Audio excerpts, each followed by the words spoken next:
¿Saben? Jesús tocó a muchas personas, ¿lo sabía? Usted lee el Nuevo Testamento, Él tocó a miles, por no decir a cientos de miles fueron tocados, comieron con Jesús y vieron lo que Él hacía.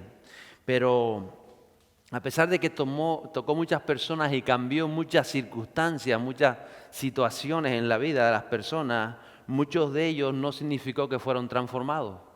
Algunos cambiaron, por ejemplo, me acordaba yo de los 10 leprosos. ¿Recuerda la historia de los 10 leprosos?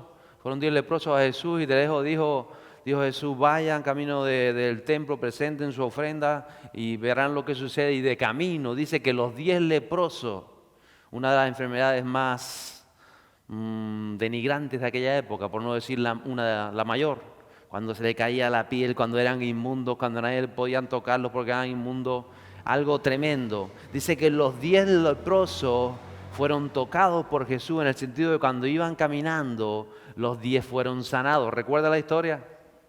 Y los 10 se volvieron locos. Bien, qué bueno, fantástico, chachi, piruli. Pero dice que solo uno volvió a Jesús, agradecido. Los otros 9 fueron tocados, no cabe duda que su vida cambió, vivieron sus vidas.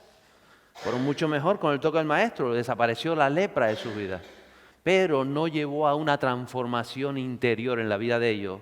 Sin embargo, dice que uno regresó y él entendió no solamente que Jesús había sanado su lepra, su cuerpo, sino él recibió una transformación espiritual. Él entendió que había algo más profundo que solamente Jesús lo sanara. Y él volvió. Hoy les quiero hablar de un corazón transformado. Porque muchos pueden cambiar, a veces cambiamos tantas cosas, a veces aún cambiamos la forma de pensar, la visión, pero ¿qué del corazón? Aquellos 10 leprosos, como les digo, fueron cambiados. Su aspecto físico cambió, por supuesto a mejor, con el toque del Maestro, pero solo uno entendió que era ser transformado y volvió a Jesús con todo su corazón. Por eso Jesús nos ha tocado en alguna manera a todos nosotros.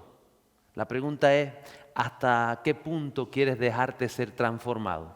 Porque eso dependerá de cada uno de nosotros, de una decisión, de hasta dónde quieres tú llegar con Jesús para no solamente cambiar cosas en tu vida, mejorar cosas en tu vida, sino ser transformado, llegar a cumplir el propósito, el plan, el diseño que Dios tiene para tu vida. Que por supuesto, dile a que está a tu lado, es maravilloso, ese diseño es precioso, es un diseño de Dios, es único, es personal y quiere todo lo mejor, cosas que ni llegas a imaginar. Ese es el propósito, el plan que Dios tiene para tu vida. Eso es maravilloso, pero a veces no lo podemos alcanzar porque nuestras decisiones se alejan de la palabra de Dios, de la voluntad de Dios, del deseo de Dios y tiene que ver, como decía nuestro amado Enrique Escobar, con el corazón. Por eso teníamos ese verso que tanto estuvo repitiendo, sobre toda cosa guardada. ¿Qué tienes que guardar? Mírelo ahí. Mírelo siquiera a la derecha. En grande, en gigante. Porque de Él fluye, de Él mana la vida que vas a vivir y que estás viviendo. Ahí radica todas las cosas. Por eso es una decisión. Y Él cuando nos toca, cuando el Maestro nos toca, cuando Jesús llega a nuestra vida, nos da dirección, nos da palabra, nos da instrucción para que nuestra vida verdaderamente nos ayuda y nos da todo aquello necesario para que podamos triunfar en la vida. Y triunfar no es nada más ni nada menos que cumplir el propósito que Dios tiene para mi vida, para mi matrimonio, para mi familia y para aquellos que me rodean. No solamente para mí, mira al que está a su lado, diga también para ti. Formamos parte de un propósito grande en Cristo. ¿Lo cree? ¿Lo cree? Qué bueno. ¿Alguien lo cree? Qué bien. Pero todo radica ahí en el corazón. Podemos cambiar físicamente, pueden cambiar nuestras circunstancias, aún nuestras emociones. Dios está haciendo y hace cosas grandes en nuestra vida, pero a veces cambiamos aún el vocabulario, pero la verdadera transformación se produce, nace, radica en el corazón. Y por supuesto, a la medida que el corazón está siendo transformado, se exterioriza en el prójimo. Hablábamos mucho estos días pasados del prójimo. Como tú tratas, como tú ves, como tú experimentas, como tú vives con el prójimo, estará demostrando cómo tu corazón está siendo transformado. Qué bueno. En Primera de Samuel vemos a un hombre que fue transformado. Dice el Señor de él que el Señor se ha buscado un hombre conforme a su corazón. Y cuando yo le digo esto, usted recordará a David porque está hablando de David. David fue una persona que se equivocó muchas veces, no sé si tanto o más que nosotros, no lo sé. Pero cuando David era consciente de que se había equivocado, de que había transgredido, de que había pecado, dice que él corría al trono de la gracia, él caía con respeto, se rendía y en un arrepentimiento sincero, genuino y en una esperanza de esa gracia, de esa misericordia, era transformado. Eso sucedía.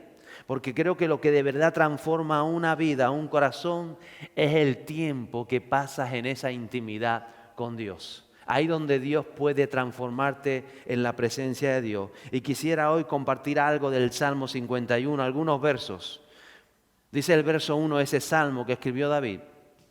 Dice, ten piedad de mí, oh Dios, conforme a tu misericordia, conforme a lo inmenso de tu compasión, borra mis transgresiones. Porque David era un hombre que había pasado toda su vida como creyente. Era un cristiano de la época, era un creyente, él acudía al tabernáculo, él buscaba de Dios, él alababa a Dios. Él, por supuesto, a lo largo de su vida había visto la mano, había visto el mover de Dios. Usted ve la vida de David, de cómo se movía, de cuántas cosas Dios lo rescató. David era un creyente. Mira que está a su lado y es un creyente. ¿Cuántas cosas habrá hecho Dios por ti que ni te has dado cuenta? Era un creyente David. Pero dice que en este momento, cuando él escribe el Salmo 51, que él vuelca su corazón, que él se hable, en ese momento él entiende las consecuencias del pecado, de la transgresión, que quizá no era consciente, porque como todo ha pasado su vida pecando, había pasado su vida con tantos errores que pasamos, pero después de lo que ocurrió con Betsabé, de la cual les hablé semanas atrás, y lo visita el profeta Natán, él estaba tan contento, él estaba bien, bueno, se había equivocado, pero ya bueno, las cosas pasan, eso era parte de su pasado, y cuando llega el profeta Natán y le cuenta una historia de una ovejita, como una fábula, y él se da cuenta de que le dice, ¿quién es ese malvado que le quitó la oveja al otro teniendo él ovejas y la única? Dice, ese malvado eres tú, mi rey, porque has hecho eso, eso y eso con tu prójimo. Y no eres consciente. A veces no somos conscientes de lo que provocamos en los demás. Y no solamente eso, sino que él entendió qué significaba. Cuando él entendió, él fue consciente de lo que es el pecado, de lo que es la transgresión. Yo sé que ahora estamos en el siglo XXI y a veces el creyente es de los que piensa, hombre, uno se equivoca, uno es pecador, uno peca, pero hoy parece que tenemos oferta. Diga 3 mentiras, que son lleve 3 por 2, 3 mentiras por 2, 4 críticas por 5, estamos de oferta, ¿quién da más? ¿Quién da más? Dios te va a perdonar, no pasa nada, ¿quién da más? ¿Quién da más? Mañana es nueva su misericordia, Él te perdona, escacha de al lado, insúltalo, no pasa nada, piensa mal del otro, puedes pensar de 3, más 4 no, estamos de oferta, 4, 3, ¿quién da más? ¿Quién da más? ¿Quién da más? ¿Alguien da más? Él nos perdona, ¿o no? A veces lo pensamos. Él perdona todo. Lo dice la palabra de Dios, Él perdona siempre. Y no sabemos ni qué significa eso muchas veces. Yo creo que David lo llegó a entender en este momento de su vida. A pesar de que era creyente, a pesar de que se había equivocado muchas veces, a pesar de todo lo que había pasado y cuántas veces él había hecho sus ofrendas de redención, sus ofrendas de sacrificio, él entiende en este momento qué es la transgresión, qué es equivocarse, qué es pecar conscientemente. A veces queremos que el Espíritu Santo nos inunde. ¿Cuánto le gustaría que el Espíritu Santo lo inunde? ¿Cuánto dice, Señor, lléname del Espíritu Santo? ¿Cuánto le gustaría? ¿A cuánto le gustaría de verdad lleno del Espíritu Santo?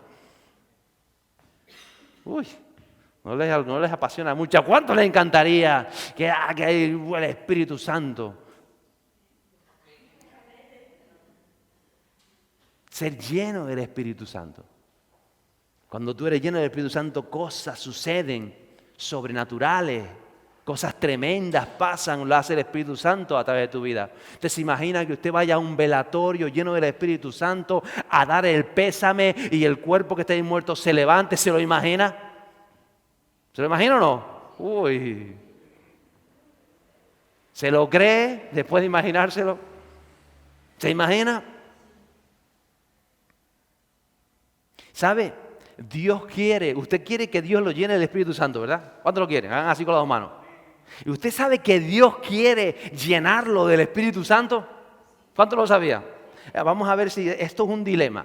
Señor, yo quiero que tú me llenes, me inunde el Espíritu Santo. Y el Señor dice, yo quiero llenarte, inundarte el Espíritu Santo. ¿Por qué no se produce entonces? Hablábamos de la fe este fin de semana. Y hablábamos tantas otras cosas. A veces no entendemos. Yo estoy seguro que Dios desea llenarle de su espíritu más de lo que deseamos nosotros. Ahí lo ves en la palabra de Dios. Pero necesitamos ser transformados en nuestro corazón. Necesitamos esa transformación. Queremos que el Espíritu nos inunde y Dios quiere inundarnos. Y yo creo que eso lo entendió David en este salmo. El Salmo 51, vemos a un hombre común y corriente. Había sido pastor de cabras, había estado con las ovejas, había tenido que dormir en el campo con el rebaño muchas veces, y había estado escalonado, había subido y había llegado a ser el rey de Israel. En ese Salmo 51, después de toda esa vida que estaba viviendo, él es un hombre que vemos ahí, un creyente con una súplica desgarradora desde su corazón. Se das cuenta que necesita a Dios más de lo que él pensaba que lo necesitaba. Era creyente. Siempre había pensado en Dios.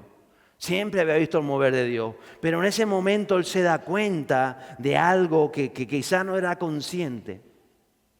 Ten piedad de mí, le dice, oh Dios, conforme a tu misericordia, conforme a tu inmensa compasión.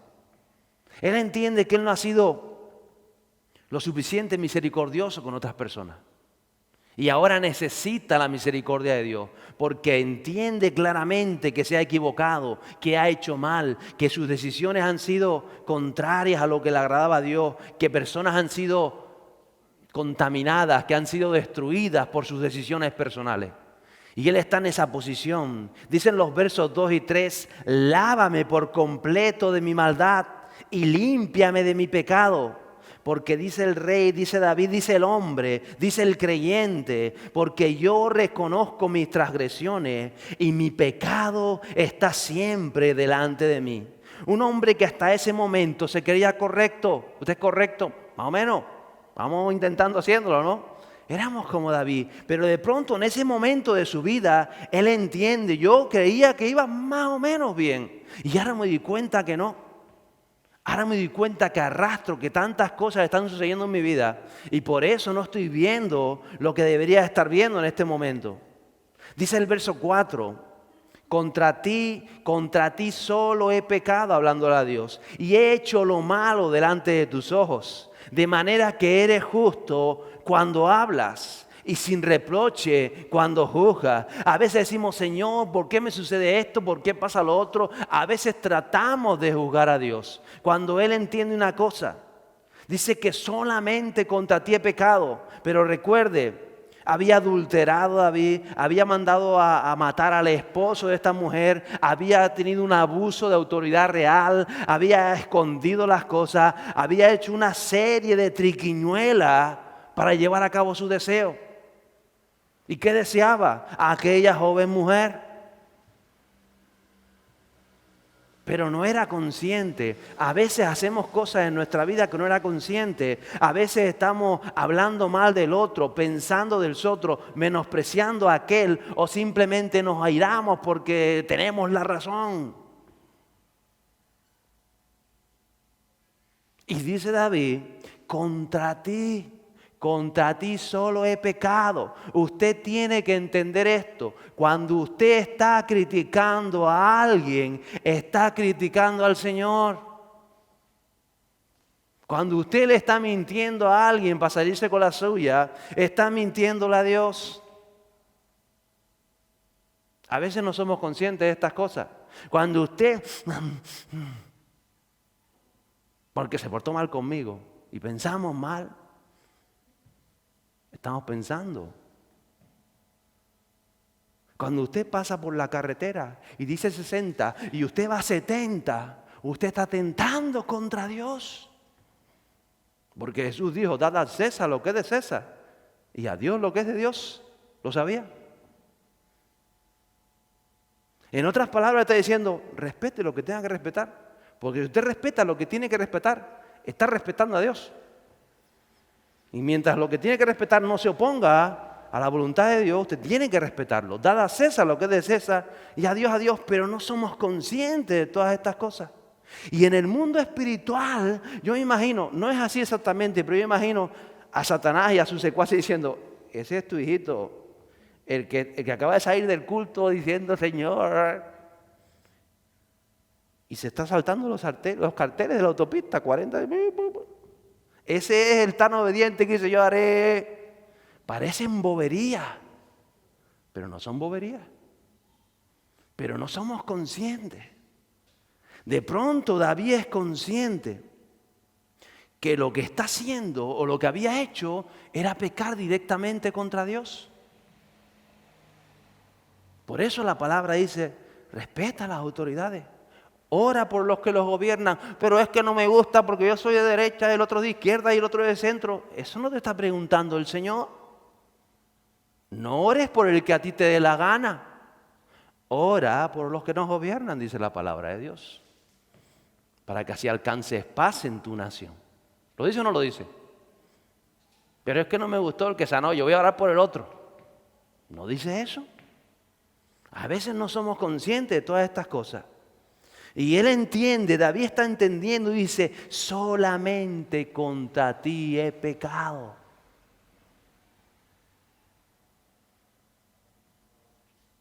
Jesús dijo en una ocasión en el libro de Mateo, tuve hambre y me disteis de comer, estuve enfermo y me visitasteis, desnudo y me cuidasteis. Y dice que aquellos le preguntaron, ¿cuándo, Señor? ¿Dónde estabas que te dimos de comer? ¿Cuándo te ayudamos? Y él dice, cuando lo hiciste a alguien o a aquellos que lo rodean, lo estabas diciendo a mí. De la misma manera sirve para lo contrario. Jesús te puede decir, estuve ahí y me criticaste, estuve tranquilo y pensaste mal de mí. Yo, Jesús, ¿cuándo pensé yo mal de ti? Cuando pensaste mal del que tienes al lado tuyo. Y estas cosas, al no ser conscientes, son esas cosas que hablamos, esas pequeñas zorras que se comen la cosecha, que se comen el fruto. Por eso hay que ser consciente de todo esto. Dice el verso 6, le dice David a Dios, he aquí tú deseas la verdad en lo más íntimo y en lo secreto me harás conocer sabiduría. Dice que él ama la verdad, la franqueza, la sinceridad. Cuando uno es consciente de todas estas cosas. Por eso estaba yo con esta canción que dice, tengo hambre de ti, transfórmame. Transfórmame. Fórmame en el silencio. Allí, en la intimidad. Allí cuando yo puedo ir delante de ti y abrir mi corazón. Ahí cuando te puedo decir, me equivoqué, Señor. Ahí en ese momento es cuando vamos siendo transformados en lo íntimo. Pero a veces el creyente huye de lo íntimo o tiene este pensamiento.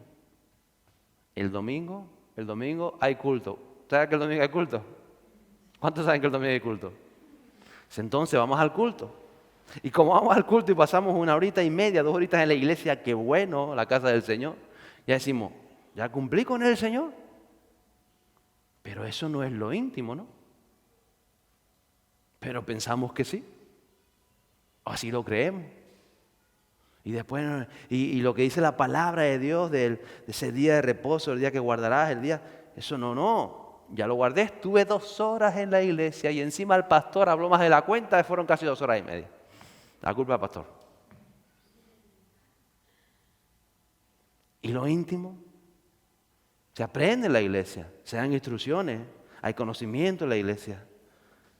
Pero el lugar secreto donde te transforma Y desde ese lugar comienza a verse esa transformación. ¿Cómo se ve en lo que está sucediendo en ese lugar? Cuando tú luego vienes al culto y tienes un roce con el de al lado porque no te saludó. ¿Te saludó? ¿Te saludó? Así que el pastor dijo, saluda que está a tu lado y dirás, por eso me saludó, porque si no ni me saluda.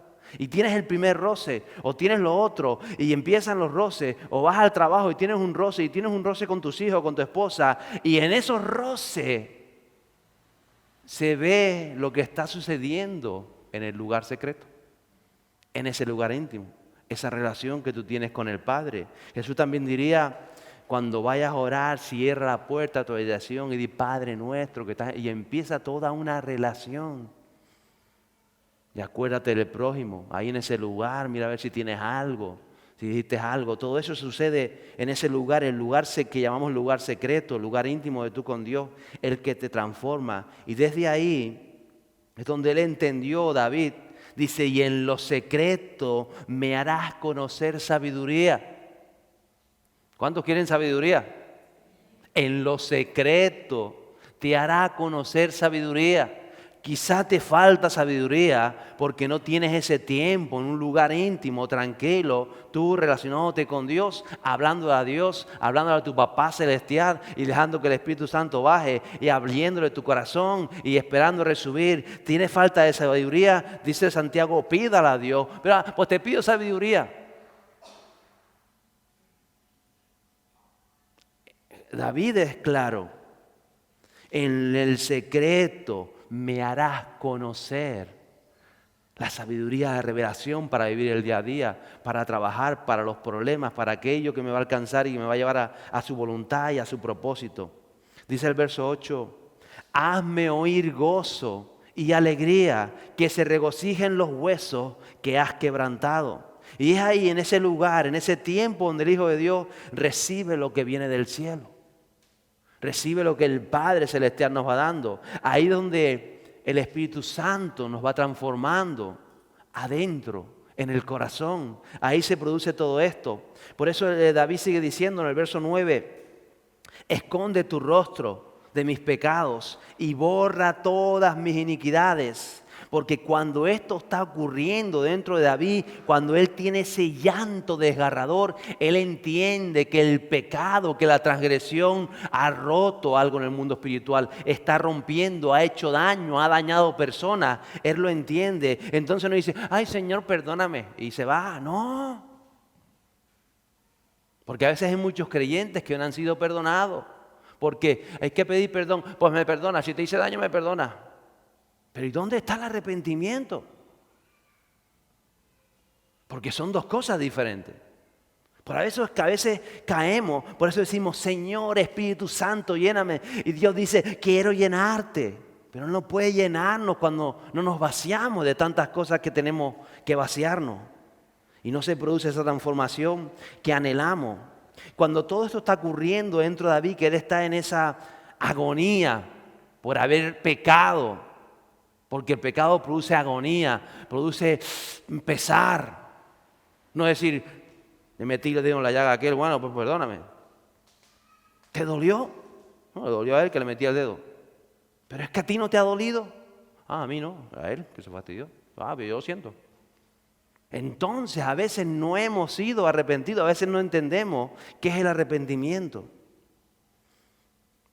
Dicen los versos porque en este momento, cuando él reconoce todo eso, que se ha equivocado, cuando a él le duele hacer daño a los demás, cuando a él le duele no haber perdonado, cuando a él le duele haberse equivocado, cuando a él le duele y es consciente, algo empieza a cambiar en esta oración, en este salmo. Dicen los versos 10 a 12, crea en mí, oh Dios, un corazón limpio y renueva un espíritu recto dentro de mí. No me eches de tu presencia y no quites de mí tu Santo Espíritu. Restitúyeme el gozo de tu salvación y sosténme con un espíritu de poder. Cuando uno se vacía, cuando uno reconoce que se ha equivocado, cuando a uno le duele el haber dañado a los demás, cuando te duele que peleaste con tu esposa, con tus hijos, y entonces te duele y hay algo en tu interior y dices, lo siento, me equivoqué, lo hice mal. Habrá cosas que ya no puedes cambiar. Él había mandado matar a Urías, eso no podía cambiar. Hay cosas que no vas a poder cambiar por tus decisiones, pero te han de doler, a decir, hay un pesar en mí. Yo no sabía que esto era tan... Es que a veces los creyentes nos tomamos esto del pecado light, como la mermelada, light.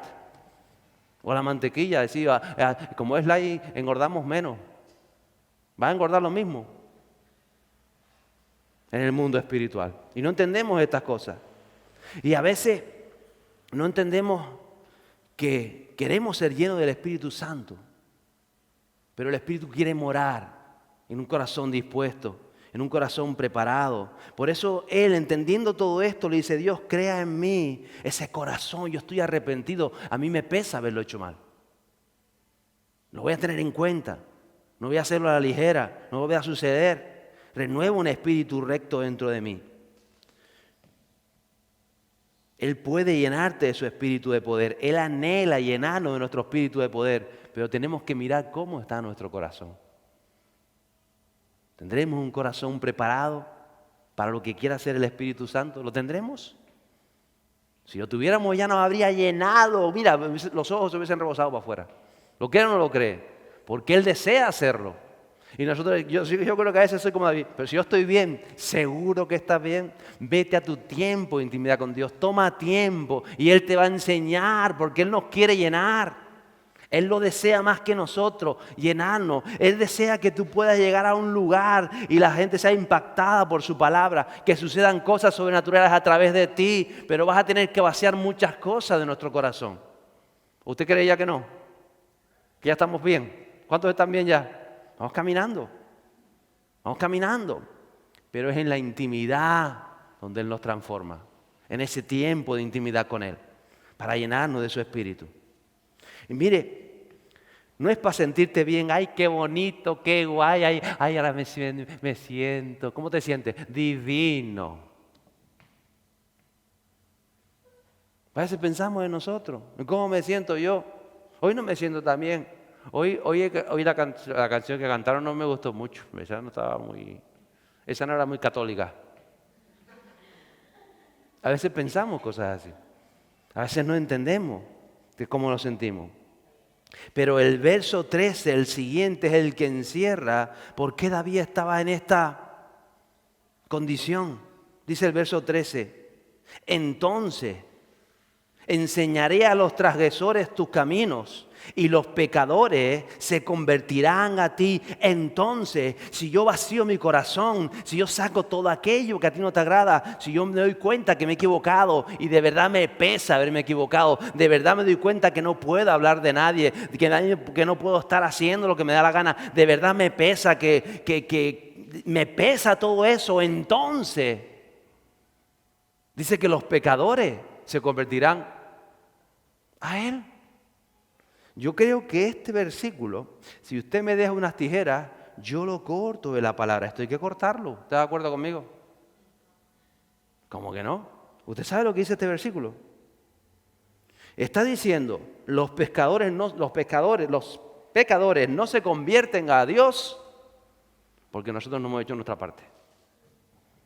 Porque Él dice, si yo me doy cuenta de lo que significa el pecado, de cómo separa a las personas, de cómo me ha separado, de todo eso que significa la transgresión, el no agradarte a ti, si yo me doy cuenta y me doy cuenta de ese vacío que tengo, que me separa el pecado de Dios, me doy cuenta de eso y entonces lo confieso y entonces digo quiero cambiar, quiero un corazón nuevo, un corazón limpio, dice entonces estoy preparado para enseñar a los transgresores sus caminos y para que los pecadores se conviertan a ti.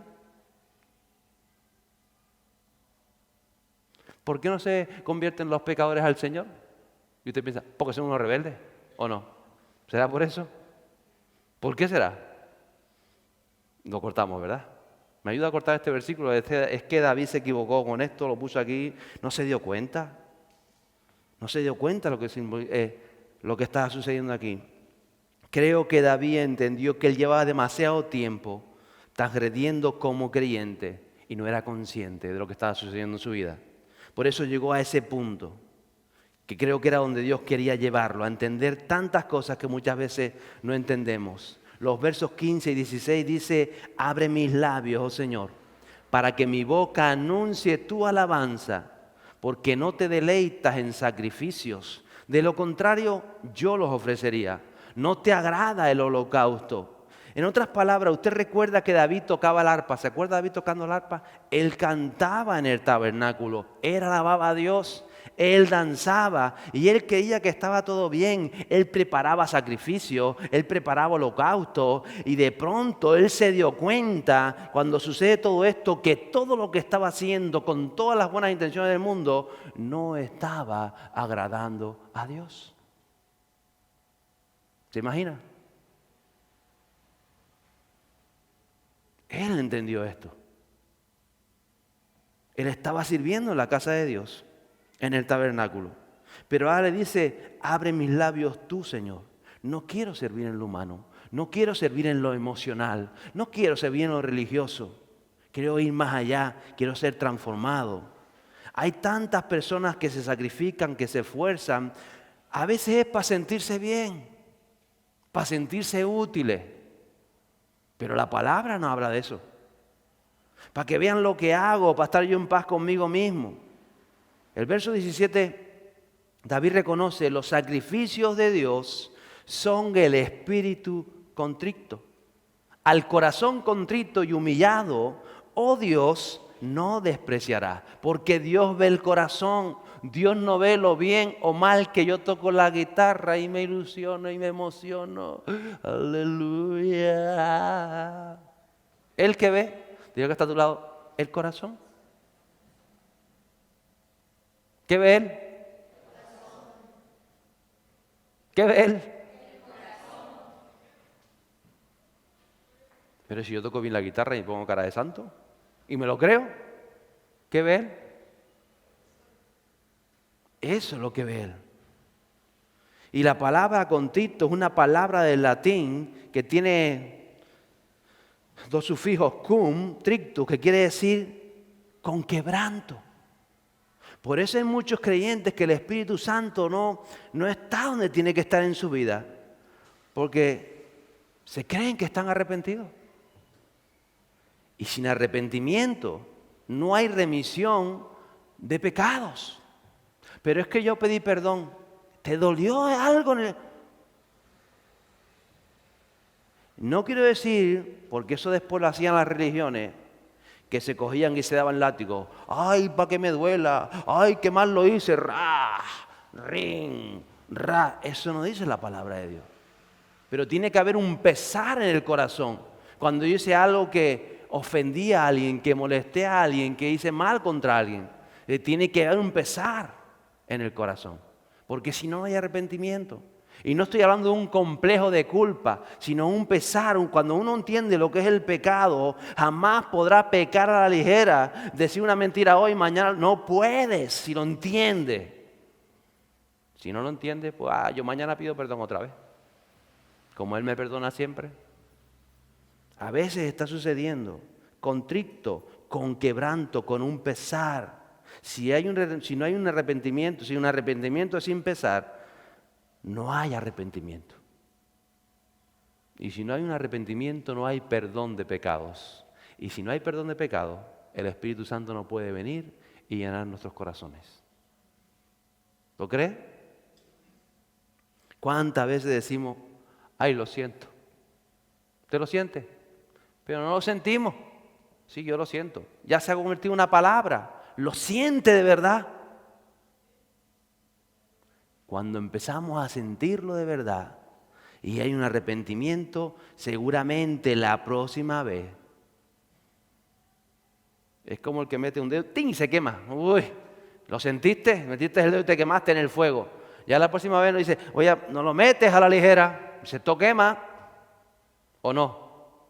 ¿Alguien ha metido el dedo en el fuego? ¿Quema? Sí, yo creo que alguno lo ha metido. ¿No ha metido 2 veces para ver si es verdad que quemaba? ¿Para estar seguro? ¿A qué no? A veces lo hacemos porque no entendemos qué es transgredir, qué es pecar. Yo creo que David en esta condición empieza a entenderlo. Y hay una conmoción verdadera en su interior. Él le da importancia al pecado, él le da importancia a lo que ocasiona en el mundo espiritual. Por eso creo que tenemos que preguntarnos cómo está nuestro corazón. Es un corazón que cuando nos equivocamos de verdad hay un pesar y hoy, Señor, me equivoqué. Me va a servir para no hacerlo más. A veces pensamos que no, que como Él nos perdona siempre, el corazón contrito y humillado siempre, sí o sí, va a producir amor. Se derrama el amor de Dios. Por eso Jesús lo dijo, en esto conocerán que son mis seguidores si os amáis los unos a los otros, porque ese corazón contrito, ese corazón que se da cuenta que se ha equivocado, ese corazón que anhela que Dios haga algo nuevo, porque se vacía de sus errores, de su pecado, de su transgresión, empieza a ser lleno del amor de Jesús. Pablo escribiría en 1 Corintios 16, 14, todas vuestras cosas sean hechas, ¿lo conoce? Todas vuestras cosas sean hechas con amor. Porque el amor cubre multitud de faltas. Porque lo que haces con amor rompe las tinieblas. Quizás vas a tener que llamar la atención a tus hijos. O alguien te va a llamar la atención. Tienes que hacerlo con amor. Pero con amor no quiere decir que le vas a dar un ramo de flores. Con amor no vuelvas. Es la forma, es la actitud, con amor. Es decir, no desde la ira. Es que lo mato, es que lo mato. Eso no es con amor. Eso es desde la ira, desde la frustración, desde la venganza, desde el fastidio, desde avergonzar. Muchas veces llamamos la atención para humillar, para que se entere que el tío no se entera. No. Con amor. A veces uno tiene que ser tajante, pero con amor. Es la intención del corazón. Es el decir, te lo digo para que mejores, para que vayas más adelante. Porque Dios quiere hacer algo en tu vida, para que te vaya bien. Y dice que entonces Él bendecirá todo lo que presentes en tu vida. Eso es lo que dice el verso 19. Entonces, dice David, cuando yo hago las cosas con un corazón contrito, con un corazón que entiende, no un corazón, como decía nuestro hermano Enrique, de la superioridad, sino un corazón que contiene misericordia, como Dios tiene misericordia con nosotros, dice entonces te agradarán los sacrificios de justicia, entonces el holocausto y entonces el sacrificio perfecto, entonces se ofrecerán novillos sobre tu altar. Entonces, si tú estás siendo transformado en tu interior, entonces Dios va a bendecir todo lo que tú toques, todo lo que tú hagas, todo lo que tú emprendas. Entonces, y Jesús lo diría con estas palabras, el Padre está buscando adoradores en espíritu y en verdad. Ay, Señor, pues hazme un adorador. No. Él los está buscando. ¿Qué es lo que está buscando el Padre? El que va a su lugar íntimo, a su lugar secreto, cierra la puerta y tiene intimidad con el Padre. El Padre está esperando. Dice, este hijo me agrada. Y viene con un corazón contrito, con un corazón humillado, con un corazón deseando de mí, con un corazón que se vacía de todo lo que ha recibido y se quiere. Ese adorador estoy esperando yo Él nos busca, Él nos está buscando. Él está buscando corazones. Y yo sé que decimos, ay, pues aquí está el mío. Dígaselo en su intimidad. Un corazón humillado, un corazón contrito, Él va a producir que cosas sucedan. Por eso Él dijo, crea en mí, oh Dios, un corazón limpio y tu Espíritu Santo me llene. Si nos vaciamos de tantas cosas, Él puede llenarnos, porque estoy seguro que Dios quiere llenar tu vida, más de lo que tú imaginas. Y quiere llevarnos a cosas más grandes de lo que podemos imaginar. Y por eso se trata de guardar el corazón. Y eso es lo que sucedía en la iglesia de Hechos de los Apóstoles. El creyente cada día entraba a hablar con el Padre a su lugar íntimo. Y ahí donde el Espíritu Santo bajaba y traía revelación. Ahí donde el Espíritu Santo te va a decir cómo te va a ir el día, qué es lo que quiere hacer, las cosas que te va a pasar. Y por eso cuando esos creyentes salían de ese lugar íntimo, dicen que en la calle se encontraban con uno, en sus trabajos, allí donde iban era exaltado el nombre de Jesús. Porque ellos tenían ese contacto con el Espíritu Santo de Dios. Y eso es lo que creo que cada uno necesitamos. Un corazón limpio, un corazón nuevo, un corazón agradable a Dios. ¿Lo podrá hacer alguien? ¿Lo podrá hacer alguien? Nosotros tenemos que ir al lugar íntimo. Nosotros tenemos que entrar.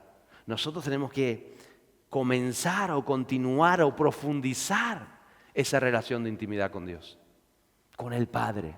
Y desde la realidad, desde la sinceridad, como David.